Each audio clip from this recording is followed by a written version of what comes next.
So it really sounds like, what we're establishing here is that you can still have a practice that can have great outcomes, yet still struggle financially. That there's still some missing 100%. elements within the functionality.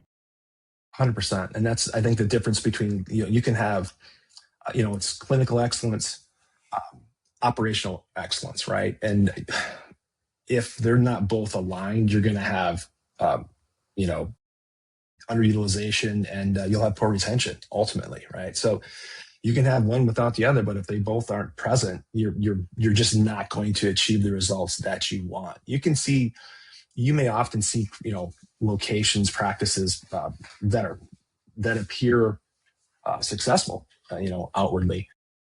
But if you look at their growth and if you look at their metrics over longer periods of time, you'll see these peaks and valleys. And so, in order to have that consistent, conservative growth, you have to have an alignment of that clinical excellence as well as your operational excellence. Yeah, I like that, and really to stress clinical outcomes, Absolutely.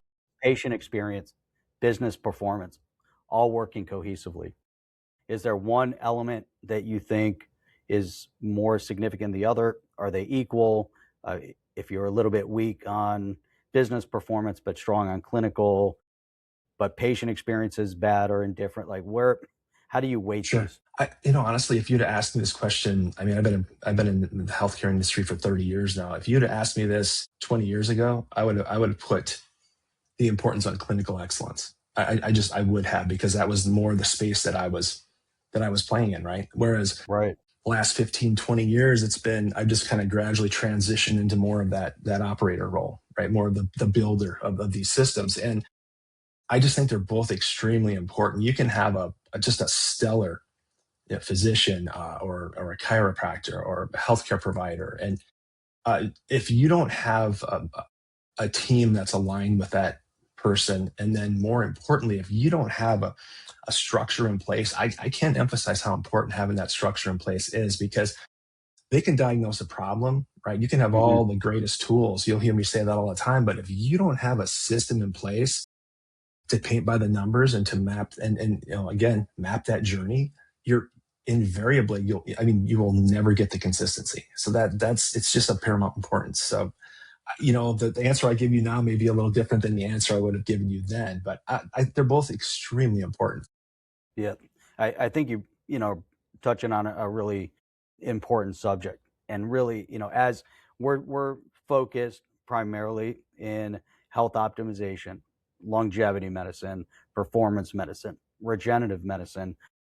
The common theme with all of this, it's cash based.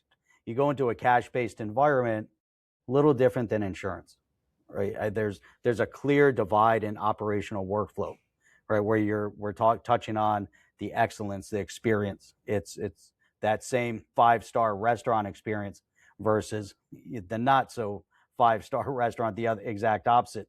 Then you have your fast food chains, and you can rate your fast food chains, fast in and out, certain expectation. In the cash based space, we have a combination of all of this. We have the low stars, you have the high stars, you have the fast food, you've got all of this package in one, yet it still differentiates from insurance based medicine, which you could also scale. But even some of the neglected ones where you're waiting in the lobby for an hour and a half, 2 hours, 3 hours, they're packed and they're still performing. And the doctors, it's a different world. How, as you look at this, and we're looking to, and many practices transitioning into cash based, what are some of the key points and differentiators they really need to be looking out for in this case?